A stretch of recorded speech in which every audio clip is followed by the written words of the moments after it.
Did you ever want to read minds without any skill? Well, that's impossible. So I'm going to be teaching you a card trick instead where you can pretend that you have the ability to read minds.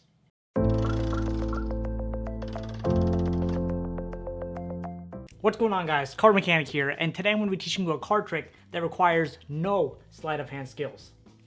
Let's do it. Now, if you guys haven't seen the performance for this trick, I'll put the link on the screen and description so you guys can go and check that out before continuing here, because that just makes sense. Now, just a little bit of background on this effect. This trick is known as Mind Control by John Scarn, and it's such a great trick because it really doesn't require much skill at all, just a little bit of a peek here and there, but that's about it. So let's go ahead and now break this down. So I like to start off by having the spectator go ahead and shuffle up the deck. And this does two things. It ensures in the spectator's mind that there is no possible way of setting up this trick anymore with this deck. And two, it just adds a little bit more to the effect at the end. So once that's done, you're going to tell the spectator how you want them to go ahead and select a card. So you're going to tell the spectator, for example, if they pick the number 6, so you deal 1, 2, 3, 4, 5, take a look at the 6th card. So now you're going to tell the spectator that they should take a look at the card that they picked. But while you're doing this, you also want to take a quick glimpse at this card. Again, you don't want to make the spectator seem like you're taking a glimpse at it. You want to use your peripheral vision. So while looking at the spectator, you tell them you take a look at your card and then put it back, right on top of the pile that you dealt. So again, main point here is the spectator should not be seeing this card, and you do not want to make it obvious that you're taking a quick peek at this card. So you should use your peripheral vision for that. So you do all that, and boom, put that deck down on top of that pile that you had dealt. Now what this actually does is it sets up a key card for you at 6th from the bottom. So you know that the key card is Queen of Hearts. So you go 1, 2, 3, 4, 5, 6. That is your key card. So here automatically you're setting up a key card for yourself to use later on for the effect. So now you turn around, you can close your eyes, whatever you want to do.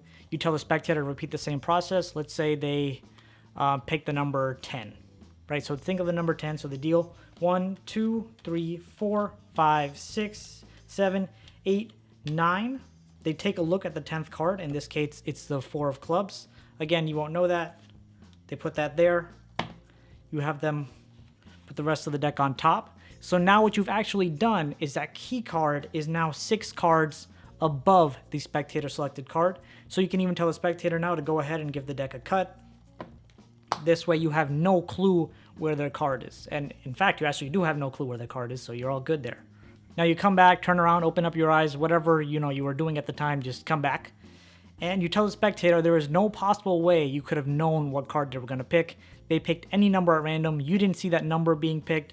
You didn't see their card. You saw absolutely nothing. And then you can go ahead and do a quick ribbon spread. There we go.